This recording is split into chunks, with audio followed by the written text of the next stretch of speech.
गुर कृपाल जब भये तां अवगुण सब छपे।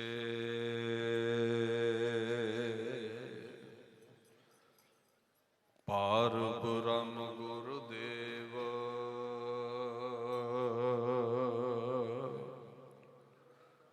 नीचो चो थपे।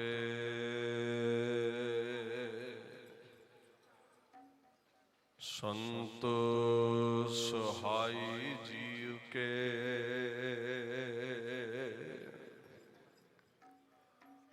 भव जल तारण हारो।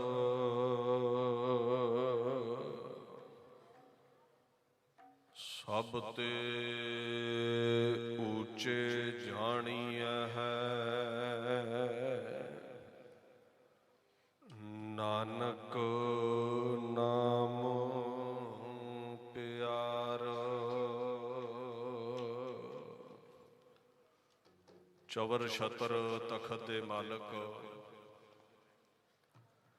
साहिब श्री गुरु ग्रंथ साहिब जी की पवित्र हजूरी विच सुभाईमान गुरु स्वरूप गुरु प्यारी खालसा साध संगत जी फतेह प्रवान करो। वाहिगुरू जी का खालसा वाहिगुरू जी की फतेह। धन धन श्री गुरु ग्रंथ साहिब सच्चे पातशाह जी की पवित्र हजूरी विच आप सरबत संगतां अपने समय नूं जीवन नूं सफलिया करन दे लई हाज़रीन हो। गुरुद्वारा खोही साहिब लहरा खाना बठिंडे दे इलाके विच पुचो साहिब दे नज़दीक आप इन्हां महान पाक स्थानां दे उपर महापुरुष संत बाबा नंद सिंह जी नानकसर कलेरां वालियां दे 150 साला आगाज दिवस नूं समर्पित गुरमत समागमां विच शिरकत कर रहे हो। बीबी कौला जी भलाई केंद्र अमृतसर साहिब वल्लों भाई गुरइकबाल सिंह जी भाई अमनदीप सिंह जी हुणा वल्लों महापुरुष संत बाबा सुखदेव सिंह जी हुणा दे सहयोग सदका ये विशेष उपराला करके समागम उलीके हैं। आप हजारां दी गिणती विच इत्थे शिरकत कर रहे हो। गुर बाणी दे अंदर संत लफ्ज जिहड़ा है उहदे लई आया है जिसने इंद्रे संकोच लए ने, जिन्हें मन जित्या है, जिहदे ज्ञान इंद्रे कर्म इंद्रे काबू विच ने और साधन एक ही है नाम जप के ये इंद्रियां नूं काबू कर लिया। जिन्ना सास गिरास ना विसरै से हर जन पूरे सही जान। जिहड़े कहंदे ना संत नहीं हुंदे, गुरु ग्रंथ साहिब उन्हां साकत बिरती लोकां नूं जवाब दिंदे ने से हर जन पूरे सही जान। जन लफ्ज फारसी विच इस्त्री नूं कहंदे ने, संस्कृत विच संत नूं कहंदे ने। कहंदे जिहड़ा हर साह ते हर बुरकी दे नाल नाम जपदा है वो परमात्मा दी सुहागण इस्त्री है, संत है, वो जन है ते नाल सही पा दित्ती है। सही दे विच असल दे विच पूरे सही जान उही संत ने जिन्हां ने श्वास श्वास बाणी जपी है, बाणी पढ़ी है। ऐसे महापुरुष बाबा नंद सिंह जी सन। गुरु ग्रंथ साहिब दा फरमान है हर हर ਸੰਤ ਜਨਾਂ ਕੀ ਜੀਵਨ। ਸੰਤਾਂ ਦਾ ਜੀਵਨ ਟਿਕਿਆ ਹੀ ਇੱਥੇ ਹੈ। ਹੁਣ ਇੱਥੇ 12 ਸਾਲ ਦੇ ਕਰੀਬ ਬਾਬਾ ਆਨੰਦ ਸਿੰਘ ਹੋਣਾ ਪਾਕ ਰੂਹੇ ਜ਼ਮੀਨ ਤੇ ਇਬਾਦਤ ਕੀਤੀ, ਗੁਰੂ ਨਾਨਕ ਨਾਮ ਤੇ ਆਇਆ। ਕਹਿੰਦੇ ਜਿਹੜਾ ਸੰਤ ਦਾ ਜੀਵਨ ਹੈ, ਜਿੱਦਾਂ ਇੱਕ ਵਿਕਾਰੀ ਬੰਦਾ ਵਿਸ਼ੇ ਭੋਗਣ ਵਿੱਚ ਰਸ ਮਾਣਦਾ ਹੈ ਨਾ, ਚਾਹੇ ਉਹ ਅੱਖਾਂ ਦਾ ਰਸ ਹੈ, ਜ਼ੁਬਾਨ ਦਾ ਰਸ ਹੈ, ਸਰੀਰ ਦਾ ਰਸ ਹੈ, ਆਖਣ ਲੱਗੇ ਸੰਤ ਗੁਰੂ ਨਾਨਕ ਦੇ ਨਾਮ ਵਿੱਚੋਂ ਉਹ ਰਸ ਮਾਣਦਾ ਹੈ। ਵਿਖੈ ਰਸ ਭੋਗ ਅੰਮ੍ਰਿਤ ਸੁਖ ਸਾਗਰ, ਰਾਮ ਨਾਮ ਰਸ ਪੀਵਨ, ਹਰ ਹਰ ਸੰਤ ਜਨਾਂ ਕੀ ਜੀਵਨ। ਅਕਾਲ ਪੁਰਖ ਦੇ ਨਾਮ ਚੋਂ ਹੀ ਉਹਨਾਂ ਨੂੰ ਸਾਰੇ ਰਸ ਨੇ। ਵਿਕਾਰੀ ਬੰਦੇ ਨੂੰ ਕਿੱਥੇ ਰਸ ਹੈ? ਗੈਰ ਇਸਤਰੀ ਵਿੱਚ, 36 ਪ੍ਰਕਾਰ ਦੇ ਭੋਜਨਾਂ ਵਿੱਚ। ਜਿੱਦਾਂ ਦਾ ਕਾਮੀ ਨੂੰ ਇਸਤਰੀ ਵਿੱਚੋਂ ਰਸ ਮਿਲਦਾ, ਸੰਤ ਨੂੰ ਨਾਮ ਚੋਂ ਰਸ ਹੈ। ਜਿੱਦਾਂ ਦਾ ਲੋਭੀ ਨੂੰ ਪੈਸੇ ਚੋਂ ਰਸ ਮਿਲਦਾ, ਸੰਤ ਨੂੰ ਨਾਮ ਚੋਂ ਰਸ ਹੈ। ਇਹ ਬਿਰਤੀ ਹੈ ਸੰਤ ਦੀ। ਪਰਸ਼ੀਅਨ ਦੇ ਮਹਾਨ ਵਿਦਵਾਨ ਭਾਈ ਨੰਦ ਲਾਲ ਨੇ ਇੱਕ ਬਚਨ ਕਿਹਾ ਹੈ, ਕਹਿੰਦੇ ਜ਼ਿਕਰੇ ਯਾਦ ਹੱਕ ਕਿ ਉਹ ਬਾਸ਼ਦ ਲਾਜ਼ੀਜ਼, ਕਿ ਉਹ ਬਾਸ਼ਦ ਲਾਜ਼ੀਜ਼ ਅਜ਼ ਹਮਾ ਮੇਵਾ, ਕਿ ਉਹ ਬਾਸ਼ਦ ਲਾਜ਼ੀਜ਼। ਕਹਿੰਦੇ ਸੰਤ ਨੂੰ ਆਪਣੀ ਅਵਸਥਾ ਉਹ ਬਿਆਨ ਕਰਦੇ ਨੇ, ਪਰਮਾਤਮਾ ਦੇ ਨਾਮ ਭਜਨ ਚੋਂ ਮੇਵਿਆਂ ਵਰਗਾ ਰਸ ਮਿਲਦਾ ਹੈ, ਬੜਾ ਸਵਾਦਲਾ ਹੈ। ਕਹਿੰਦੇ ਉਹਦੇ ਨਾਮ ਦਾ ਜਿਹੜਾ ਰਸ ਹੈ, ਬਾਸ਼ਦ ਦਾ ਮਤਲਬ ਹੈ ਹੋਣਾ, ਬੜਾ ਲਾਜ਼ੀਜ਼ ਹੈ ਉਹਦੇ ਨਾਮ ਦਾ ਜਿਹੜਾ ਰਸ ਹੈ। ਕੋਈ ਵੀ ਮੇਵਾ ਉਹ ਆਨੰਦ ਨਹੀਂ ਦੇ ਸਕਦਾ ਜੋ ਸੰਤ ਨੂੰ ਅਕਾਲ ਪੁਰਖ ਦੇ ਨਾਮ ਚੋਂ ਰਸ ਆਉਂਦਾ ਹੈ। ਸਭ ਮੇਵਿਆਂ ਨਾਲੋਂ ਮਿੱਠਾ ਉਹਦਾ ਨਾਮ ਹੈ। ਹੁਣ ਇਹ ਬਚਨ ਤੇ ਤੁਸੀਂ ਸੁਣ ਰਹੇ ਹੋ ਵੀ 12 ਸਾਲ ਬਾਬਾ ਆਨੰਦ ਸਿੰਘ ਹੁਣਾਂ ਬੰਦਗੀ ਕੀਤੀ, ਸੇਵਾ ਕੀਤੀ, ਇਬਾਦਤ ਕੀਤੀ। ਜੇ ਰਸ ਨਾ ਆਵੇ 12 ਮਿੰਟ ਨਹੀਂ ਚੌਂਕੜਾ ਲੱਗਦਾ, ਦੌੜ ਦੌੜ ਜਾਈਦਾ ਹੈ ਬਾਹਰ ਨੂੰ। ਸਾਧਾਂ ਨੂੰ ਰਸ ਆਉਂਦਾ ਹੈ, ਇਸ ਕਰਕੇ ਚੌਂਕੜਾ ਲਾਉਂਦੇ ਨੇ। ਆਪਾਂ ਨੂੰ ਮਾਇਆ ਚੋਂ ਰਸ ਹੈ, ਦੁਕਾਨ 8 ਘੰਟੇ ਦੀ ਜਗ੍ਹਾ 16 ਵੀ ਖੋਲ ਲਵਾਂਗੇ, ਪੈਸਾ ਆਉਂਦਾ ਹੈ। ਜਪਜੀ ਚੋਂ ਰਸ ਨਹੀਂ ਆਉਂਦਾ, ਇਸ ਕਰਕੇ ਮੂਲ ਮੰਤਰ ਪੜ੍ਹ ਕੇ ਹੀ ਉੱਠਣ ਦੀ ਪਈ ਹੁੰਦੀ ਹੈ ਵੀ ਦੁਕਾਨ ਖੋਲਣੀ ਹੈ। ਸੰਸਾਰ ਚੋਂ ਰਸ ਹੈ, ਉੱਥੇ ਸਮਾਂ ਦੇਵਾਂਗੇ। ਨਿਰੰਕਾਰ ਵਿੱਚ ਸਵਾਦ ਨਹੀਂ ਆਉਂਦਾ, ਇਸ ਲਈ ਸਮਾਂ ਨਹੀਂ ਦੇ ਪਾਉਂਦੇ। ਇਹੀ ਫਰਕ ਹੈ ਸਾਡਾ ਤੇ ਸੰਤ ਦਾ। ਸਾਨੂੰ ਸੰਸਾਰ ਚੋਂ ਰਸ ਆਉਂਦਾ, ਸਾਧ ਨੂੰ ਨਿਰੰਕਾਰ ਚੋਂ ਰਸ ਆਉਂਦਾ। ਤੇ ਜਿਸ ਨੂੰ ਰਸ ਆਇਆ ਉਹ ਬਾਬਾ ਆਨੰਦ ਸਿੰਘ ਬਣ ਗਏ, ਤੇ ਉਹਨੇ 12 ਸਾਲ ਚੌਂਕੜਾ ਲਾ ਕੇ ਇਬਾਦਤ ਕਰਨੀ ਹੈ। ਜਿਹਨੂੰ ਸਵਾਦ ਨਹੀਂ ਆਇਆ ਉਹ 12 ਮਿੰਟ ਨਹੀਂ ਬਵੇਗਾ। ਸੋ ਇਹ ਰਸਾਏ ਦੀ ਗੱਲ ਹੈ। ਇੱਕ ਜਗ੍ਹਾ ਮਹਾਰਾਜ ਨੇ ਹੋਰ ਉਦਾਹਰਣ ਦਿੱਤੀ, ਕਹਿੰਦੇ ਜੈਸੇ ਮਾਇਆ ਮੋਹੇ ਪ੍ਰਾਣੀ ਗਲਤ ਰਹੈ, ਤੈਸੇ ਸੰਤ ਜਨ ਰਾਮ ਨਾਮ ਰਵਤ ਰਹੈ। ਜਿਵੇਂ ਮਾਇਆ ਨਾਲ ਪ੍ਰੇਮ ਕਰਨ ਵਾਲਾ ਬੰਦਾ ਗਲਿਆ ਪਚਿਆ ਰਹਿੰਦਾ, ਪੈਸਿਆਂ ਵਿੱਚ ਹੀ ਜੁੜਿਆ ਰਹਿੰਦਾ ਹੈ, ਸਾਧ ਮਾਲਾ ਪਕੜ ਕੇ ਗੁਰੂ ਨਾਨਕ ਦੇ ਨਾਮ ਵਿੱਚ ਜੁੜੇ ਰਹਿੰਦੇ ਨੇ। ਹੁਣ ਜੇ ਕਿਸੇ ਤੁਸੀਂ ਲੋਭੀ ਕੋਲੋਂ ਪੈਸਾ ਖੋਹ ਲਓ ਤੇ ਉਹਦੀ ਜਾਨ ਨਿਕਲਦੀ ਹੈ,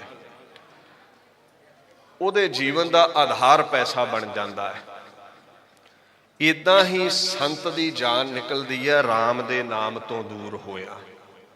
ਰਸ ਐਸਾ ਆਉਂਦਾ ਹੈ, ਕਹਿੰਦੇ ਸੰਤ ਜੀਵ ਹੈ ਜਪ ਪ੍ਰਾਨ ਆਧਾਰਾ। ਉਹਨਾਂ ਦੇ ਪ੍ਰਾਣਾਂ ਦਾ ਆਧਾਰ ਹੀ ਪ੍ਰਮਾਤਮਾ ਦਾ ਨਾਮ ਬਣ ਗਿਆ। ਹੁਣ ਜਦੋਂ ਜਪਦੇ ਰਹੇ ਪਾਰ ਬ੍ਰਹਮ ਜਨ ਰਹਿਆ ਸਮਾਏ, ਪਰਮੇਸ਼ਵਰ ਦੇ ਵਿੱਚ ਜਪਦੇ ਸਮਾ ਗਏ, ਪਰਮਾਤਮਾ ਦਾ ਰੂਪ ਹੋ ਗਏ। ਕਹਿੰਦੇ ਜਨ ਕੀ ਮਹਿਮਾ ਕਥੀ ਨਾ ਜਾਏ। ਜਿਹੜਾ ਰੱਬ ਵਿੱਚ ਅਭੇਦ ਹੋ ਗਿਆ, ਉਹਦੀ ਮਹਿਮਾ ਦਾ ਅੰਤ ਨਹੀਂ ਪਾਇਆ ਜਾ ਸਕਦਾ। ਐਸੇ ਮਹਾਂਪੁਰਸ਼ ਬਾਬਾ ਆਨੰਦ ਸਿੰਘ ਜੀ ਸਨ। ਐਸਾ ਉਹਨਾਂ ਦਾ ਮਹਾਨ ਮਰਾਤਬਾ ਸੀ। ਬਾਣੀ ਦਾ ਫੁਰਮਾਨ ਹੈ, ਜਨ ਕੀ ਉਪਮਾ ਤੁਝ ਹੈ ਵਡਈਆ। ਕਿਉਂ ਅੰਤ ਨਹੀਂ ਪੈਂਦਾ? ਜਦੋਂ ਪਰਮਾਤਮਾ ਵਿੱਚ ਅਭੇਦ ਸੰਤ ਹੋ ਜਾਂਦਾ ਹੈ, ਇਕਮਿਕ ਹੋ ਜਾਂਦਾ ਹੈ, ਰੱਬ ਦੀ ਵਡਿਆਈ ਸੰਤ ਦੀ ਵਡਿਆਈ ਇੱਕ ਹੋ ਜਾਂਦੀ ਹੈ। ਰੱਬ ਦੇ ਗੁਣਾਂ ਦਾ, ਵਡਿਆਈ ਦਾ, ਗਤ ਦਾ, ਕੀਰਤੀ ਦਾ ਅੰਤ ਨਹੀਂ, ਤੇ ਜਿਹੜਾ ਸੰਤ ਉਹਦੇ ਵਿੱਚ ਭੇਦ ਹੋ ਗਿਆ ਉਹ ਵੀ ਬੇਅੰਤ ਹੋ ਗਿਆ।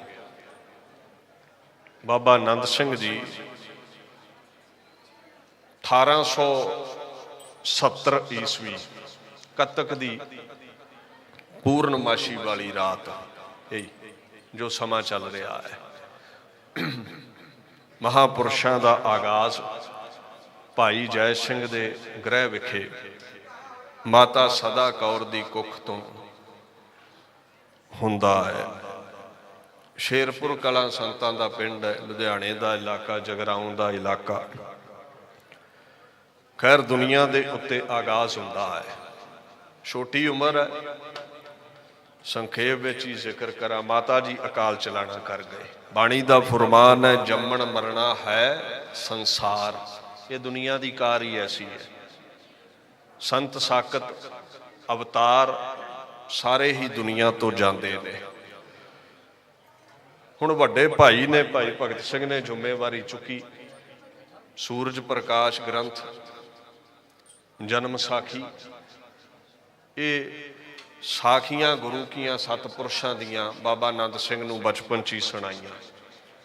ਗੁਰੂ ਗ੍ਰੰਥ ਸਾਹਿਬ ਦਾ ਵੀ ਫਰਮਾਨ ਹੈ ਨਾ, ਸੰਤਨ ਕੀ ਸੁਣ ਸਾਚੀ ਸਾਖੀ।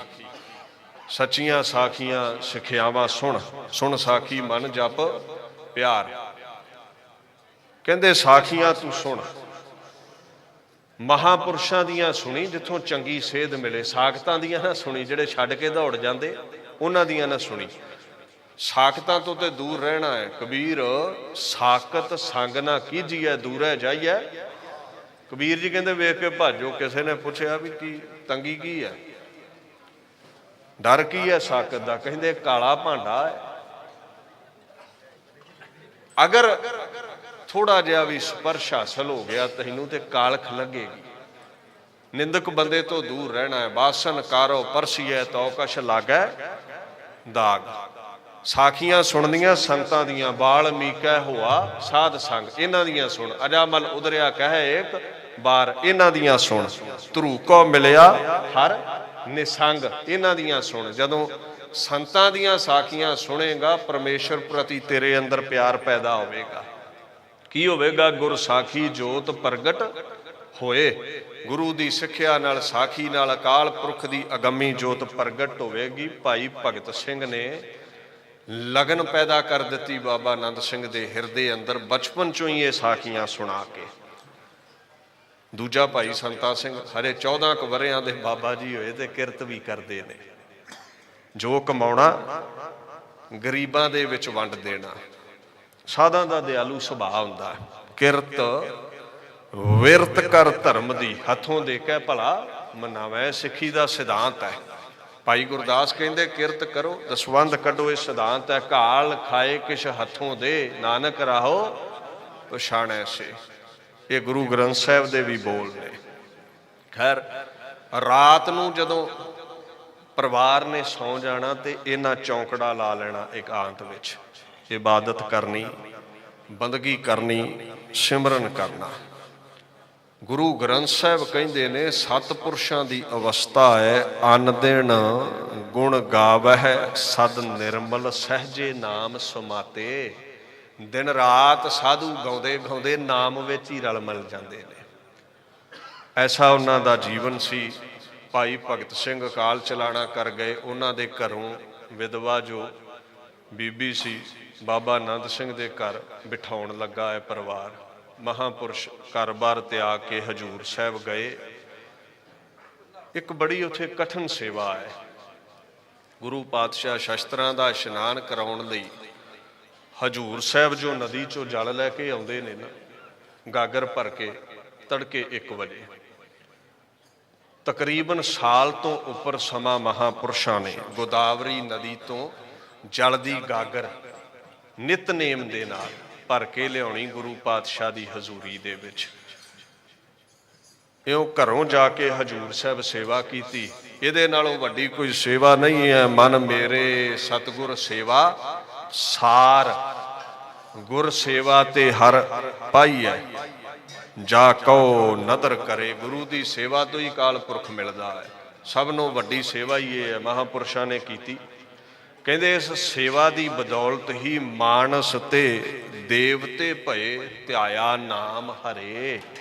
ਇਸ ਸੇਵਾ ਦੇ ਨਾਲ ਇਸ ਦੁਨੀਆ ਦੇ ਉੱਤੇ ਆਮ ਇਨਸਾਨ ਵੀ ਦੈਵਿਕ ਬਰਕਤਾਂ ਦਾ ਮਾਲਕ ਬਣ ਜਾਂਦਾ ਹੈ। ਉੱਥੋਂ ਪਰਮਾਤਮਾ ਵੱਲੋਂ ਹੀ ਕੁਝ ਗਿਆਨ ਐਸਾ ਹਾਸਲ ਹੋਇਆ ਵੀ ਜਾਓ ਗੁਰੂ ਗ੍ਰੰਥ ਸਾਹਿਬ ਮਹਾਰਾਜ ਦੀ ਬਾਣੀ ਦੀ ਸੰਥਿਆ ਕਰੋ। ਹਜ਼ੂਰ ਸਾਹਿਬ ਤੋਂ ਇੱਥੇ ਆ ਗਏ ਇਸ ਇਲਾਕੇ ਵਿੱਚ, ਠੰਡੇ ਦਾ ਇਲਾਕਾ ਲਹਿਰੇ ਖਾਨੇ। ਬਾਬਾ ਵਧਾਵਾ ਸਿੰਘ ਜੀ ਨਾ ਇੱਥੇ ਬਾਣੀ ਬੜੀ ਪੜ੍ਹਦੇ ਸਨ ਤੇ ਨਾਲ ਬੱਚਿਆਂ ਨੂੰ ਗੁਰੂ ਗ੍ਰੰਥ ਸਾਹਿਬ ਦੀ ਇਤਿਹਾਸ ਦੀ ਵਿੱਦਿਆ ਦਿੰਦੇ ਸਨ। ਉਹਨਾਂ ਕੋਲੋਂ ਆ ਕੇ ਗੁਰੂ ਗ੍ਰੰਥ ਸਾਹਿਬ ਦੀ ਸੰਥਿਆ ਲਈ ਗੁਰ ਪ੍ਰਸਾਦੀ ਵਿੱਦਿਆ ਵਿਚਾਰੈ, ਪੜ੍ਹ ਪੜ੍ਹ ਪਾਵੈ ਮਾਨ, ਵਿੱਦਿਆ ਵਿਚਾਰੀ। ਚੌਂਕੜਾ ਵੇਖ ਕੇ ਬਾਬਾ ਵਧਾਵਾ ਸਿੰਘ ਨੇ ਸੋਚਿਆ ਵੀ ਇਹ ਉੱਚੀਆਂ ਮੰਜ਼ਲਾਂ ਵੱਲ ਜਾਣ ਵਾਲਾ ਹੈ। ਚਲੋ ਤੁਹਾਨੂੰ ਬਾਬਾ ਮਹਾ ਹਰਨਾਮ ਸਿੰਘ ਹੁਣਾਂ ਕੋਲ ਪੁੱਛੋ ਲੈ ਚੱਲਾਂ। ਉੱਥੇ ਲੈ ਆਏ। 12 ਸਾਲ ਬਾਬਾ ਮਹਾ ਹਰਨਾਮ ਸਿੰਘ ਹੁਣਾਂ ਨੂੰ ਮੁਰਸ਼ਦ ਧਾਰ ਕੇ ਸੇਵਾ ਕੀਤੀ ਹੈ ਬਾਬਾ ਆਨੰਦ ਸਿੰਘ ਹੁਣਾਂ ਨੇ। ਜਦੋਂ ਤੁਸੀਂ ਉਹਨਾਂ ਮਹਾਂਪੁਰਸ਼ਾਂ ਦੀਆਂ ਸਾਖੀਆਂ ਪੜ੍ਹਦੇ ਹੋ ਨਾ, ਇਬਾਦਤ ਕੀਤੀ, ਬੰਦਗੀ ਕੀਤੀ, ਸੇਵਾ ਕੀਤੀ, ਖੁਸ਼ੀਆਂ ਲਈਆਂ ਬਾਬਾ ਮਹਾ ਹਰਨਾਮ ਸਿੰਘ ਹੁਣਾਂ ਦੀਆਂ। ਇੱਥੇ ਲਗਨ ਹੋਰ ਵੀ ਪਰਪੱਕ ਹੋ ਗਈ। ਦੀਨ ਦੁਨੀਆ ਦੇ ਮਾਲਕ ਗੁਰੂ ਗ੍ਰੰਥ ਸਾਹਿਬ ਕਹਿੰਦੇ ਨੇ ਸੰਤਾਂ ਸੰਗਤ ਮਿਲ ਰਿਹਾ। ਸੰਤ ਦੀ ਸੰਗਤ ਵਿੱਚ ਜਿਹੜਾ ਮਿਲਦਾ ਹੈ, ਪੂਰੇ ਸਾਧੂ ਦੀ ਸੰਗਤ ਵਿੱਚ ਜਪ ਰਾਮ ਨਾਮ ਸੁਖ ਪਾਏ। ਪਰਮਾਤਮਾ ਨੂੰ ਉਹ ਮਿਲਦਾ ਹੈ, ਰਾਮ ਦਾ ਨਾਮ ਜਪ ਕੇ ਸਦੀਵੀ ਸੁਖ ਮਾਣਦਾ ਹੈ ਤੇ ਸੁਖ ਵੰਡਦਾ ਹੈ। ਇਹਦੇ ਬਾਅਦ ਹੋਰ ਵੀ ਕਠਿਨ ਤਪੱਸਿਆ ਉਹਨਾਂ ਆਰੰਭ ਕੀਤੀ। ਭਾਰਤ ਵਰਸ਼ ਵਿੱਚ ਬੜਾ ਵਿਚਰੇ। ਅੱਜ ਕੱਲ੍ਹ ਪਾਕਿਸਤਾਨ ਦਾ ਇਲਾਕਾ ਸਮਝੋ। ਚੂਨੀਆਂ ਦਾ ਜਿਹੜਾ ਜ਼ਖੀਰਾ ਹੈ ਨਾ, ਜੰਗਲ, ਅੱਛਾ ਐਸੀ ਜਗ੍ਹਾ ਲੱਭਦੇ ਸਨ ਜਿੱਥੇ ਰੌਲਾ ਰੱਪਾ ਭੀੜ ਭੜੱਕਾ ਨਾ ਹੋਵੇ, ਲੋਕਾਈ ਤੋਂ ਹਟਵੀਂ। ਉਹ ਜਿਹੜਾ ਜ਼ਖੀਰਾ ਸੀ, ਜੰਗਲ ਸੀ, ਉੱਥੇ ਬਹਿ ਗਏ ਚੌਂਕੜਾ ਲਾ ਕੇ। ਕਦੇ ਹੜੱਪੇ ਦੇ ਜੰਗਲ ਬਹਿ ਗਏ ਚੌਂਕੜਾ ਲਾ ਕੇ। ਐਸਾ ਸੁਭਾਅ ਸੀ। ਸਾਲ ਉੱਥੇ ਹੀ ਬੈਠੇ ਰਹੇ। ਰਸ ਆਉਂਦਾ ਹੈ ਨਾ ਨਾਮ ਚੋਂ। ਚੌਂਕੜਾ ਲਾ ਕੇ ਬੈਠੇ ਨੇ। ਚਾਹੇ ਉਹ ਝੰਗ ਮਗਿਆਣਾ ਹੈ, ਲਾਇਲਪੁਰ ਹੈ, ਜਿੰਨੇ ਵੀ ਇਹ ਇਲਾਕੇ ਨੇ ਤਾਰਿਆ, ਬੀਆਬਾਨ ਇਲਾਕਿਆਂ ਵਿੱਚ ਬੈਠ ਕੇ ਇਬਾਦਤ ਕੀਤੀ। ਕਹਿੰਦੇ ਜਪ ਤਪ ਸੰਜਮ ਕਰਮ ਧਰਮ ਹਰ ਕੀਰਤਨ ਜਨ ਗਾਇਓ। ਗੁਰੂ ਨਾਨਕ ਅਕਾਲ ਪੁਰਖ ਦੀ ਕੀਰਤੀ ਗਾਉਣ ਵਿੱਚ ਹੀ ਜਪ ਹੈ, ਤਪ ਹੈ, ਇੰਦਰੀਆਂ ਨੂੰ ਕਾਬੂ ਕਰਨ ਵਾਲਾ ਸੰਜਮ ਹੈ। ਇਹ ਸਭ ਕੁਝ ਗੁਰੂ ਨਾਨਕ ਦੇ ਗੁਣ ਗਾ ਕੇ ਬਾਬਾ ਆਨੰਦ ਸਿੰਘ ਹੁਣਾਂ ਹਾਸਲ ਕੀਤਾ। ਸੋ ਬੜੀ ਬੰਦਗੀ ਕੀਤੀ। ਖਾਂਦੇ ਥੋੜਾ ਸਨ, ਪੱਤੇ ਖਾ ਕੇ ਜੰਗਲਾਂ ਦੇ ਗੁਜ਼ਾਰਾ ਕਰਨਾ, ਕਰੀਰ ਦੇ ਡੇਲੇ ਛਕਣੇ। ਮੈਂ ਇੱਕ ਗੱਲ ਕਹਿ ਦੇਵਾਂ, ਜਿਹਨੂੰ ਨਾਮ ਚੋਂ ਰਸ ਆਉਂਦਾ ਹੈ ਨਾ, ਗੁਰੂ ਗ੍ਰੰਥ ਸਾਹਿਬ ਕਹਿੰਦੇ ਤਿੱਥੈ ਊਂਘ ਨਾ ਭੁੱਖ ਹੈ। ਤਿੱਥੈ ਊਂਘ ਨਾ ਭੁੱਖ ਹੈ, ਹਰ ਅੰਮ੍ਰਿਤ ਨਾਮ ਸੁਖ ਵਾਸ। ਜਿੱਥੇ ਗੁਰੂ ਨਾਨਕ ਦੇ ਨਾਮ ਦੀ ਰਸਮਈ ਕੀਰਤੀ ਚੱਲਦੀ ਹੈ ਨਾ, ਜਿੱਥੇ ਉਸ ਨਾਮ ਦਾ ਰਸ ਆ ਗਿਆ, ਕਹਿੰਦੇ ਨਾ ਭੁੱਖ ਨਾ ਨੀਂਦ, ਉੱਥੇ ਸਭ ਕੁਝ ਹੀ ਉੱਡ ਜਾਂਦਾ ਹੈ। ਗੱਲ ਰਸ ਆਏ ਦੀ ਹੈ। ਸਾਨੂੰ ਨਹੀਂ ਆਇਆ, ਬਹੁਤਾ ਖਾਂਦੇ ਆ, ਬਹੁਤਾ ਸੌਂਦੇ ਆ। ਜਿਨ੍ਹਾਂ ਨੂੰ ਰਸ ਆ ਗਿਆ ਉਹ ਨਾਮ ਵਿੱਚ ਹੀ ਬੈਠੇ ਰਹਿੰਦੇ ਨੇ। ਉਹਨਾਂ ਦੁਨੀਆ ਤੋੜੇ ਬੰਧਨਾ, ਅੰਨ ਪਾਣੀ ਥੋੜਾ ਖਾਇਆ, ਸਭ ਬੰਧਨ ਟੁੱਟ ਗਏ, ਅੰਨ ਪਾਣੀ ਥੋੜਾ ਛਕਦੇ ਸਨ। ਹੁਣ ਉਹਨਾਂ ਮਹਾਂਪੁਰਸ਼ਾਂ ਦੇ ਜੀਵਨ 'ਚ ਸਾਖੀਆਂ ਬੜੀਆਂ ਪ੍ਰਚਲਿਤ ਨੇ। ਉਸ ਮਹਾਤਮਾ ਵਰਗਾ ਤਿਆਗ ਜੀਵਨ ਵਿੱਚ ਆ ਜਾਵੇ, ਪਤਾ ਨਹੀਂ ਕਿੰਨੇ ਜਨਮਾਂ ਦੀ ਇਬਾਦਤ ਚਾਹੀਦੀ ਹੈ। ਸੁਭਾਅ ਸੀ ਵੀ ਜੇ ਅੱਜ ਐਸ ਪਿੰਡ ਚੌਂਕੜਾ ਲਾਇਆ ਹੈ ਨਾ, ਤੇ 5-7 दिन बैठे रहे, संगत ज़्यादा आउण लग पई ते इत्थों चुप चपीते ही निकल जाना रात नूं दूसरे पिंड। अपना जस करवा के बहुते राजी नहीं सन। होया कि बिना दस्सिया एक स्थान तो दूजे स्थान ते चले जाते। एक मूले बख्शी का बाग बड़ा प्रचलित सी, एक दिन उत्थे चले गए। उस संगत ने लभ्या नगर मगियाणा दे नेड़े ना झंग, अजकल पाकिस्तान का जिहड़ा इलाका है, उत्थों संगत ने लभ्या ते मगियाणे पिंड दे लोकां ने, उस शहर दे लोकां ने विचार कीती भी इत्थे जगह है ते पटवारी नूं कहिंदे महापुरुष उदां नहीं टिकणगे, इदां कर इन्हां नूं इन्हां दे पिता दा नाम पुछ ते ये जिहड़ी जगह है ना इन्हां दे नाम कर दे, फिर इत्थे कुली काली पा के दे देवांगे, इत्थे बैठ जाणगे।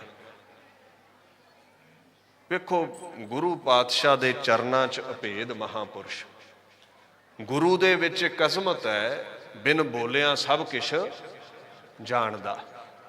ते जिहड़ा गुरु दे चरनां विच अभेद होवे उहनूं ये ताकतां हासिल हो जांदियां ने, गुरु परमेश्वर विच मिले होए नूं। पटवारी ने मत्था टेकिया, हजे कोई बचन नहीं कीता, केवल मत्था टेकिया है। ते महापुरुष बाबा नंद सिंह जी कहंदे पटवारी जी मेरे पिता दा नाम गुरु गोबिंद सिंह है। उन्हें सवाल नहीं कोई कीता। पटवारी दे गलूए दे विच हजे ये बोल नहीं सन आए। दिल दे अंदर मन दे अंदर जिहड़ा फुरना सी ना वो बुझ लिया महापुरुषां ने। हुण पटवारी नूं इस गल दी समझ लग गई भी ये महापुरुष अगम्मी ताकतां दे मालक ने। ध्यान दिओ, पटवारी पिता दा नाम पुछना चाहुंदा है, हजे डंडौत कीती है बाबा आनंद सिंह हुणां नूं। इस तो पहला के गलूए चों बोल प्रगट हुंदे भी बाबा आनंद सिंह जी तुहाडे पिता दा की नाम है, ते महापुरुष पहला ही कहंदे भी मेरे पिता दा नाम गुरु गोबिंद सिंह है। ते जेड़े काम तुसीं आए हो ना,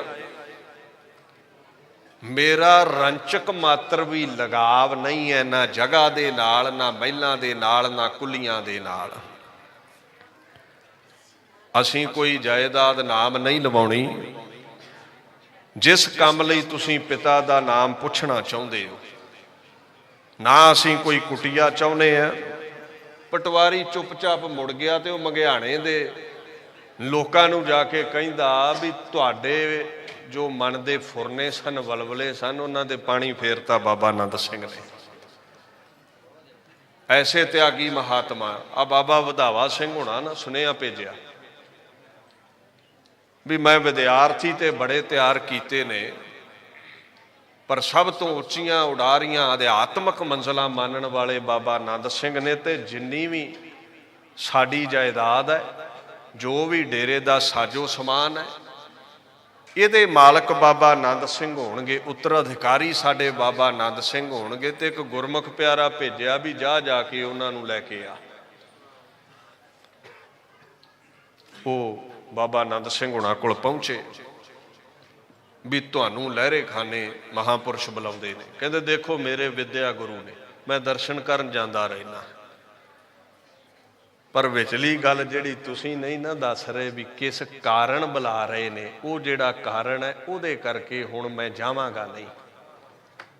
फिर ध्यान दिओ, बिन बोलिया सब किश जाणदा। ये अज़मतां सतपुरुषां नूं हासिल ने। गुरु ग्रंथ साहिब कहंदे ने, मैं नहीं कहंदा, रिद्ध सिद्ध नव निध ये सब कुछ सतपुरुषां दे कोल हुंदा। अष्ट सिद्ध नव निध एह कर्म प्राप्त जिस नाम देह। जिहदे कोल नाम है, he got all the spiritual powers, उहदे कोल सब अज़मतां आ जांदियां ने। फिर कुछ समा बाद ना लहरे खाने आप ही सह सुभाई चले गए दर्शन करन भी मेरे विद्या गुरु ने बाबा वधावा सिंह। वो जांदियां नूं एक स्टाम लिखा रहे सन भी सारी जायदाद बाबा आनंद सिंह दी है। ਤੇ ਜਦੋਂ ਬਾਬਾ ਆਨੰਦ ਸਿੰਘ ਪਹੁੰਚੇ ਤੇ ਕਹਿੰਦੇ ਜੀ ਇਸ ਸਟਾਮ ਤੇ ਦਸਖਤ ਕਰ ਦਿਓ। ਬਾਬਾ ਵਧਾਵਾ ਸਿੰਘ ਕਹਿੰਦੇ ਤੇ ਬਾਬਾ ਆਨੰਦ ਸਿੰਘ ਕਹਿੰਦੇ ਜੀ ਮੈਂ ਕਦੀ ਕਲਮ ਨਹੀਂ ਫੜੀ, ਇਹ ਕੀ ਹੈ ਪੜ੍ਹ ਕੇ ਦੱਸੋ। ਤੇ ਬਾਬਾ ਵਧਾਵਾ ਸਿੰਘ ਕਹਿੰਦੇ ਜੀ ਇਹ ਜਾਇਦਾਦ ਦੇ ਕਾਗਜ਼ ਨੇ ਤੇ ਤੁਹਾਡੇ ਨਾਲ ਸਾਰੀ ਇਹ ਡੇਰੇ ਦੀ ਜਾਇਦਾਦ ਕਰਨ ਲੱਗਾ ਹੈ। ਬਾਬਾ ਆਨੰਦ ਸਿੰਘ ਨੇ ਜਿਹੜੇ ਉੱਥੇ ਬਚਨ ਕਹੇ ਨੇ ਨਾ, ਇਹ ਮੈਂ ਜਿਹੜੇ ਤਿਆਗ ਦੀ ਗੱਲ ਕਰ ਰਿਹਾ, ਇਹ ਜਨਮਾਂ ਜਨਮੰਤਰਾਂ ਦੀ ਇਬਾਦਤ ਤੋਂ ਬਾਅਦ, ਬੰਦਗੀ ਤੋਂ ਬਾਅਦ ਬੜੇ ਦੁਨੀਆ ਦੇ ਉੱਤੇ ਵਿਰਲੇ ਮਹਾਤਮਾ ਹੋਣਗੇ ਜਿਨ੍ਹਾਂ ਨੂੰ ਹਾਸਲ ਹੋਇਆ ਹੈ। ਬਾਬਾ ਵਧਾਵਾ ਸਿੰਘ ਨੂੰ ਕਹਿੰਦੇ ਜੀ ਵੇਖੋ ਮੇਰਾ ਗੁਰੂ ਨਾਨਕ ਉਹ ਅਕਾਲ ਪੁਰਖ 14 ਤਬਕਾਂ ਦਾ ਮਾਲਕ ਹੈ, ਸਮੁੱਚੇ ਬ੍ਰਹਿਮੰਡ ਦਾ ਮਾਲਕ ਹੈ। ਮੈਂ ਉਹਦਾ ਸੇਵਕ, ਮੈਂ ਉਹਦਾ ਲਖਤੇ ਜਿਗਰ, ਮੈਂ ਉਹਦਾ ਦਿਲਬੰਦ, ਮੈਂ ਉਹਦਾ ਦਿਲਾਵਰ। ਤੇ ਗੱਲ ਇਹ ਹੈ ਵੀ ਪਿਓ ਦੀ ਜਾਇਦਾਦ ਸਾਰੀ ਪੁੱਤਰ ਦੀ ਹੁੰਦੀ ਹੈ ਤੇ ਮੈਂ ਸਮੁੱਚੇ ਖੰਡਾਂ ਬ੍ਰਹਿਮੰਡਾਂ ਦੇ ਮਾਲਕ ਦਾ ਲਖਤੇ ਜਿਗਰ ਹਾਂ ਤੇ ਮੈਂ ਸਾਰੀ ਸ੍ਰਿਸ਼ਟੀ ਨੂੰ ਲੱਤ ਮਾਰ ਕੇ ਤੇ ਆ ਨਿੱਕੀ ਦੀ ਖੁੱਡ 'ਚ ਵੜ ਕੇ ਬਹਿ ਜਾਵਾਂ ਵੀ ਆ ਟੁਕੜਾ ਜ਼ਮੀਨ ਦਾ ਨਾਂ ਲਵਾ ਲਵਾਂ। ਮੈਨੂੰ ਇਹ ਜ਼ਮੀਨ ਨਹੀਂ ਚਾਹੀਦੀ, ਮੈਨੂੰ ਮਹਾਂਪੁਰਸ਼ੋ ਇਹ ਜਾਇਦਾਦ ਨਹੀਂ ਚਾਹੀਦੀ। ਭਾਈ ਨੰਦ ਲਾਲ ਨੇ ਇੱਕ ਬੜਾ ਸੁੰਦਰ ਬਚਨ ਕਿਹਾ ਫਾਰਸੀ ਵਿੱਚ, ਕਹਿੰਦੇ ਤਮਾਮ ਦੌਲਤੇ ਦੁਨੀਆ ਬੈਕ ਨਿਗਹ ਬਖਸ਼ਿੰਦ ਯਕੀ ਬਿਦਾ ਕੇ ਗਾਦਾਇਨ ਉਹ ਸ਼ਾਹੇ ਸ਼ਹਿਨਸ਼ਾਹਾ। ਕਹਿੰਦੇ ਮੇਰਾ ਗੁਰੂ ਗੋਬਿੰਦ ਸਿੰਘ ਗੁਰੂ ਨਾਨਕ ਇੱਕ ਨਦਰ ਦੇ ਨਾਲ ਖੰਡਾਂ ਬ੍ਰਹਿਮੰਡਾਂ ਦੀ ਮਾਲਕੀਅਤ ਸ਼ਹਿਨਸ਼ਾਹੀ ਬਖਸ਼ ਦਿੰਦਾ ਹੈ। ਜਿਹੜਾ ਗੁਰੂ ਨਾਨਕ ਦੇ ਚਰਨਾਂ ਦਾ ਸੇਵਕ ਹੈ ਨਾ, ਉਹ ਬਾਦਸ਼ਾਹਾਂ ਦਾ ਬਾਦਸ਼ਾਹ ਹੈ। ਉਹ ਛੋਟੀ ਮੋਟੀ ਜਾਇਦਾਦ ਤੇ ਨਹੀਂ ਡਿੱਗੇਗਾ। ਜਿਸ ਨੂੰ ਬਖਸ਼ੇ ਸਿਫਤ ਸਾਲਾਹਾ ਨਾਨਕ ਪਾਤਸ਼ਾਹੀ ਪਾਤਸ਼ਾਹ। ਬਾਬਾ ਆਨੰਦ ਸਿੰਘ ਕਹਿੰਦੇ ਮੈਂ 14 ਤਬਕਾਂ ਦੇ ਮਾਲਕ ਗੁਰੂ ਨਾਨਕ ਦਾ ਲਖਤੇ ਜਿਗਰ ਸੇਵਕ। ਤੇ ਮੈਨੂੰ ਦੱਸੋ ਵੀ ਮੈਂ ਇਹ ਖੁੱਡ ਵਿੱਚ ਵੜ ਕੇ ਕਿਵੇਂ ਬਹਿ ਜਾਵਾਂ। ਬਾਣੀ ਨੇ ਇੱਕ ਬੜਾ ਸੁੰਦਰ ਫਰਮਾਨ ਕਿਹਾ, ਕਹਿੰਦੇ ਤੂੰ ਗੁਰੂ ਦਾ ਹੋ ਜਾ ਫਰੀਦਾ, ਜੇ ਤੂੰ ਮੇਰਾ ਹੋਏ ਰਹਿ ਸਭ ਜਗ ਤੇਰਾ ਹੋਏ। ਤੂੰ ਖੰਡਾਂ ਬ੍ਰਹਿਮੰਡਾਂ ਦਾ ਮਾਲਕ ਹੋ ਜਾਵੇਂਗਾ। ਭਾਵ ਕਿ ਕੁਝ ਵੀ ਨਾਂ ਨਹੀਂ ਲਵਾਇਆ। ਜੇ ਕਿਤੇ ਕੁੱਲੀ ਬਣਾ ਦੇਣੀ ਪਿੰਡ ਵਾਲਿਆਂ ਤੇ ਜਾਣ ਲੱਗੇ ਤੀਲੀ ਲਾ ਜਾਂਦੇ ਹੁੰਦੇ ਸਨ ਵੀ ਕਿਤੇ ਮੋਹ ਨਾ ਪੈ ਜਾਵੇ ਇਸ ਰਹਿਣ ਵਸੇਬੇ ਦੇ ਨਾਲ। ਦੇਖੋ ਏਡੇ ਤਿਆਗੀ ਸਨ। ਅੱਜ ਉਹਨਾਂ ਮਹਾਂਪੁਰਸ਼ਾਂ ਦੀ ਚਲਾਈ ਨਾਨਕ ਸਰ ਸੰਪਰਦਾਏ ਦੇ 800 ਤੋਂ ਉੱਤੇ ਠਾਠ ਨੇ, ਸਿੱਖੀ ਦਾ ਕੇਂਦਰ ਨੇ, ਜਿੱਥੇ ਖੰਡੇ ਦੀ ਪੌਲ ਬਰਸਦੀ ਹੈ, ਸਿੱਖੀ ਦਾ ਪ੍ਰਚਾਰ ਹੁੰਦਾ ਹੈ। ਇਹ ਠਾਠ ਗੁਰਦੁਆਰੇ ਕਾਹਦੇ ਲਈ ਨੇ? ਗੁਰੂ ਦੁਆਰੇ ਹੋਏ ਸੋਝੀ ਪਾਏ ਸੀ, ਗੁਰਮਤਿ ਦੀ ਸੋਝੀ ਗੁਰਧਾਮਾਂ ਚੋਂ ਹਾਸਲ ਹੁੰਦੀ ਹੈ। ਐਸੇ ਉਹ ਮਹਾਂਪੁਰਸ਼ ਸਨ, ਤਿਆਗੀ ਵੈਰਾਗੀ ਸਨ। ਇੱਕ ਮੈਂ ਬਚਨ ਕਹਿ ਕੇ ਫਤਿਹ ਬੁਲਾਵਾਂ। ਸੰਗਤ ਨੇ ਨਾ ਮੱਥਾ ਟੇਕਣੋਂ ਨਾ ਹਟਣਾ, ਕਿਉਂਕਿ ਇਬਾਦਤ ਐਸੀ ਸੀ, ਬੰਦਗੀ ਐਸੀ ਸੀ ਉਹਨਾਂ ਦੀ। ਮਹਾਂਪੁਰਸ਼ਾਂ ਰੋਕ ਦੇਣਾ। ਉਹ ਵਿੱਚ ਕਈ ਵਿਦਵਾਨ ਹੁੰਦੇ ਸਨ, ਉਹਨਾਂ ਅੱਗੋਂ ਫਿਰ ਪੰਕਤੀ ਪੜ੍ਹ ਦੇਣੀ ਬਾਣੀ ਦੀ। ਇੱਕ ਦਿਨ ਸੰਗਤ ਵਿੱਚ ਆਏ ਕੁਝ ਵਿਦਵਾਨ, ਮੱਥਾ ਟੇਕਣ, ਨਮਸਕਾਰ ਕਰਨ। ਬਾਬਾ ਆਨੰਦ ਸਿੰਘ ਕਹਿੰਦੇ ਗੁਰੂ ਸਾਹਿਬ ਨੂੰ ਨਮਸਕਾਰ ਕਰੋ। ਕਹਿੰਦੇ ਜੀ ਸਾਨੂੰ ਗੁਰੂ ਸਾਹਿਬ ਨੇ ਕਿਹਾ ਹੈ, ਸੰਤ ਹੈ ਚਰਨ ਮਾਥਾ ਮੇਰੋ ਪਉਤ। ਸੰਤ ਹੈ ਚਰਨ ਮਾਥਾ ਮੇਰੋ ਪਉਤ, ਅਨਕ ਬਾਰ ਸੰਤ ਹੈ ਡੰਡੌਤ। ਇਹ ਤੇ ਗੁਰੂ ਸਾਹਿਬ ਕਹਿੰਦੇ ਨੇ। ਮੱਥਾ ਬਾਹਰ ਮੁਖੀ ਹੈ, ਸਥੂਲ ਅਰਥ। ਹੁਣ ਮਹਾਰਾਜ ਦਾ ਹੁਕਮ ਹੈ ਜੀ, ਮੱਥਾ ਟੇਕ ਦਿੱਤਾ। ਕਹਿੰਦੇ ਛੇਤੀ ਦੇ ਨਾਲ ਬਾਬਾ ਆਨੰਦ ਸਿੰਘ ਨੇ ਨਾ, ਜਿਸਨੇ ਵੀ ਉਹਨਾਂ ਨੂੰ ਮੱਥਾ ਟੇਕਣਾ ਝਟਪਟ ਅੱਗੋਂ ਮੱਥਾ ਟੇਕ ਦੇਣਾ। ਤੇ ਬਚਨ ਐਸਾ ਕਰਿਆ ਕਰਦੇ ਸਨ, ਜੋ ਦੀਸੈ ਗੁਰ ਸਿੱਖੜਾ ਤਿਸ ਨਿਵ ਨਿਵ ਲਾਗੋ ਪਾਏ ਜੀਓ। ਗੁਰੂ ਕੇ ਸਿੱਖ ਨੂੰ ਅੱਗੋਂ ਨਮਸਕਾਰ ਕਰ ਦੇਣੀ। ਉਹਦੇ ਬਾਅਦ ਜਦੋਂ ਹਜ਼ੂਰੀ ਵਿੱਚ ਰਹਿਣਾ ਨਾ ਗੁਰੂ ਗ੍ਰੰਥ ਸਾਹਿਬ ਉਹਨਾਂ ਦਾ ਨੇਮ ਇੱਦਾਂ ਦਾ ਸੀ, ਜਦੋਂ ਨਾਨਕਸਰ ਵੀ ਸਨ 3-4 घंटे सुबह कीर्तन सुनना, आपदा नितनेम लहदा है। फिर शाम नूं कथा कीर्तन 4 घंटे के करीब उन्होंने सुनना। हुण होया कि जदों भी हजूरी विच बहना ते वार वार मत्था टेकी जाना गुरु ग्रंथ साहिब महाराज नूं। एक सिद्धांत है बाणी दा, नैनी देखो गुर दर्शनों गुर चरणी मत्था। मत्था टेकना पवेगा। तू अपने प्रोफैसर दी टीचर दी रिस्पैक्ट नहीं करदा, कई आखणगे विचार कर लो मत्था टेकण दी कोई लोड़ नहीं। इनू मूर्ख नूं समझा, तू अपने विद्वान दी टीचर दी प्रोफैसर दी कदर नहीं करेगा, कदम बोसी नहीं करेगा, उन्हें कहना दफा वो इत्थे होर कई आउंदे ने पढ़न, ना तैनूं सत्कार ना तैनूं अदब ना तैनूं कोई अकल ना थो। पहला मत्था टेकना पैंदा है, गुरचरणी मत्था। नैनी देखो गुरदर्शनों दर्शन करने पैंदे ने। विचार दी भाषा बाद दी है, की पढ़ावेगा गुरु, ये बाद दीयां गल्लां ने।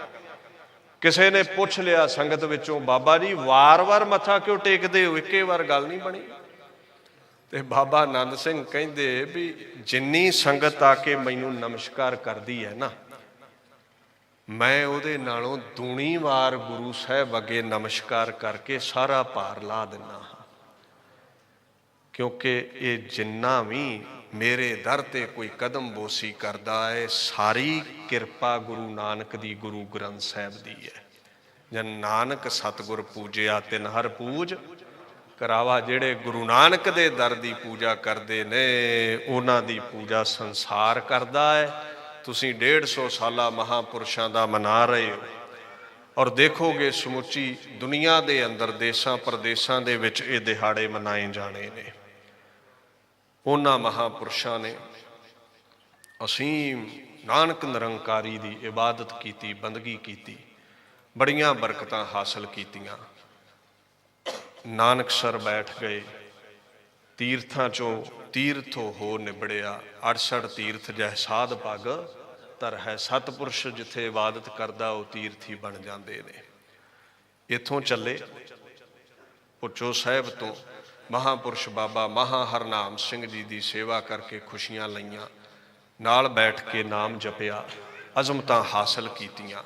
और गलूए विच इन्नी ताकत आ गई, भगत मुखे ते बोलदे से वचन होवंदे, वचन पूरे होण लग पए। संगतां दर ते आउंदियां, झोलियां भर के लै जांदियां। गुरु नानक निरंकारी विच अभेद पुरुष होए ने। अज उन्हां दे चलाए हुए 68 गुरधाम सिੱਖੀ दा केंद्र ने। मैं इत्थे ही अपनी विचार नूं संकोचदा हाँ। आप संगत दे विच बड़े ही सत्कारत विद्वान रागी जन महापुरुष सुभाएमान ने। पुचो साहिब तो महापुरुष संत बाबा सुखदेव सिंह जी संगत दे विच पहुंचे ने, उन्होंने भी दर्शन करने ने आप संगतां दे। भाई साहब भाई गुरइकबाल सिंह जी वो भी पहुंचे ने, जी आया है। भाई साहब भाई अमनदीप सिंह जी हुणां दा धन्नवाद, जिन्हां दा हुक्म सी आप संगत दे चरण परसन दा। बेअंत त्रुटियां अगम पुरुषां दे गीत गाउंदियां हो जांदियां ने, आप संगत ने खिमा कर देनी। गुरु ग्रंथ साहिब पातशाह बख्श लैण जी, खंडे दी पौल छको, गुरु वाले बनो, साधुआं सतपुरुषां दी संगत करो, सागतां तो दूरी बना के रखो। जितने भी गुरधाम 68 डेरे ने, जिथे गुरु ग्रंथ साहिब दा प्रकाश है, सिख ने उत्थे सिजदा करना है। जिथे कोई देहधारी गुरु बनया बैठा है, उथों असीं दूरी बनाउणी है। वाहिगुरू जी का खालसा, वाहिगुरू जी की फतेह। बोले सो निहाल।